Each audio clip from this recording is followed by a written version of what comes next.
சிஎஸ்கேக்கு வந்து இந்த வருஷத்தோட தோனி வந்து ரிட்டையர்ட் ஆக போகிறாருங்க அப்படிங்கிற மாதிரி வந்து பார்த்திங்கன்னா தகவல் கேட்டுக்குது. இதுக்கடையில் வந்து சிஎஸ்கேக்கு யார் விக்கெட் கீப்பர் அப்படிங்கிற மாதிரி வந்து பார்த்திங்கன்னா வந்து நிறையவே கேள்வி கேட்டுப்பட்டுருந்துச்சு.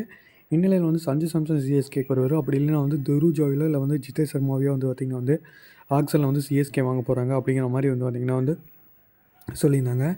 இந்நிலையில் வந்து இப்போ ரீசெண்டாக நடக்கிற ரூமர்ஸ் என்ன வருதுன்னு பார்த்திங்கன்னா வந்து ரிஷப் பண்ட் வந்து பார்த்திங்கன்னா வந்து டெல்லி அணியை விட்டுட்டு ஒரு ஹியூஜ் அமௌண்ட்டுக்கு அது ஃபஸ்ட்டு ட்ரேன்ஸ்னால் வந்து சென்னை அணிக்கு வந்து பார்த்திங்கன்னா வந்து ஐபிஎலுக்கு முன்னாடியே வந்து ட்ரேட் ஆக போகிறாரு அப்படிங்கிற மாதிரி வந்து தகவல் வெளியாகிட்டு இருக்குது.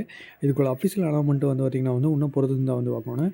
குறிப்பாக சொல்ல போன வருஷமே வந்து பார்த்திங்கன்னா வந்து ஐபிஎல் அப்போது ரிஷப் பண்ட் கேப்டன்சி கொடுக்குறத பற்றி வந்து பார்த்திங்கன்னா வந்து அப்போயே வந்து பார்த்திங்கன்னா வந்து டெல்லி அணியை வச்சுதான் சொல்லப்படுச்சு.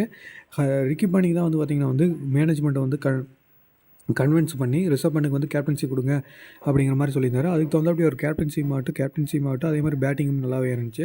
மேனேஜ்மெண்ட் எதுக்காக வச்சாங்கன்னா அவர் இன்ஜுரிக்கு அப்புறம் வந்து எப்படி நல்லா பண்ண போகிறாரு அப்படிங்கிற மாதிரி வச்சு அங்கே கொஞ்சம் தயங்கின காரணத்தினால ரிஷப் பண்ட்டுக்கு வந்து பார்த்திங்கன்னா வந்து அது பெரிய வந்து பார்த்திங்கன்னா வந்து அவர் ஒரு இன்சல்ட் பண்ணுற மாதிரி ஆயிடுச்சு. ஏன்னா வந்து அவர் ஒரு பெரிய பிளேயர் இன்ஜுரிக்கு அப்புறம் ஆட மாட்டாங்கிறது வந்து பார்த்திங்கன்னா வந்து தெரியாமல் மேனேஜ்மெண்ட் நம்மளை பற்றி இப்படி நினைக்கிறாங்கிற மாதிரி வந்து பார்த்திங்கன்னா வந்து அவர் நினச்சிட்டு இதனாலேயே மெயின் காரணமாக வந்து சென்னை அணிக்கு வர போகிறாரு அப்படிங்கிற மாதிரி வந்து சொல்லிக்கிறாங்க.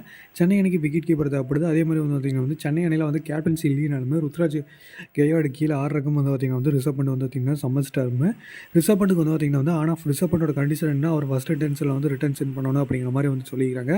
சென்னை அணியை பொறுத்த வரைக்கும் வந்து பார்த்திங்கன்னா வந்து ஒரு ஸ்பின் கிரவுண்டாக வந்து ஒரு கோட்டர்ஸாக வந்து சேப்பாக்கு இருக்குது. அங்கே ஒரு ஸ்பின் நல்லா கூடிய ஒரு பிளேயர் வந்து பார்த்திங்கன்னா வந்து சென்னை அணிக்கு விக்கெட் கீப்பராக வந்தால் நல்லாயிருக்கும் அப்படிங்கிற மாதிரி வந்து பார்த்திங்கன்னா வந்து கருத்தில் வந்துட்டு. அது மட்டும் இல்லாமல் நம்பர் 3 சுரேஷ் ரெய்னா போனதுக்கப்புறம் ஒரு லெஃப்ட் ஹேண்டர் இல்லாதவங்க ஒரு விக்கெட் கீப்பர் தோனி போனதுக்கப்புறம் இல்லாத வந்து ரெண்டுமே சால்வ் பண்ணுவார் ரிஷப் பண்ட் அப்படிங்கிற மாதிரி ரிஷப் பண்ட் சொன்ன டிமாண்டுக்கு வந்து சிஎஸ்கே ஒத்துட்டாலும் ரிஷப் பண்ட் சொன்ன சிஎஸ்கே ஒத்துட்ட மாதிரி சிஎஸ்கே சொன்ன டிமாண்டுக்கு ரிஷப் பண்ட் சொல்கிற மாதிரி இதோட அஃபீஷியல் வந்து பார்த்திங்கன்னா வந்து இன்னும் கொஞ்சம் நாளில் வந்து ஐபிஎலோட மொத்தம் அந்த ரிட்டர்ன்ஸ் இதெல்லாம் அறிவிச்சோன்னே இன்னும் வந்துடும் அப்படிங்கிற மாதிரி வந்து சொல்லிக்கிறாங்க. இது பொறுத்து வந்து பார்ப்போம். சிஎஸ்கேக்கு ரிஷப் பண்ட் வந்து எப்படி இருக்குது கீழே அப்படிங்கிறது கீழே கமெண்ட் வந்துடுங்க.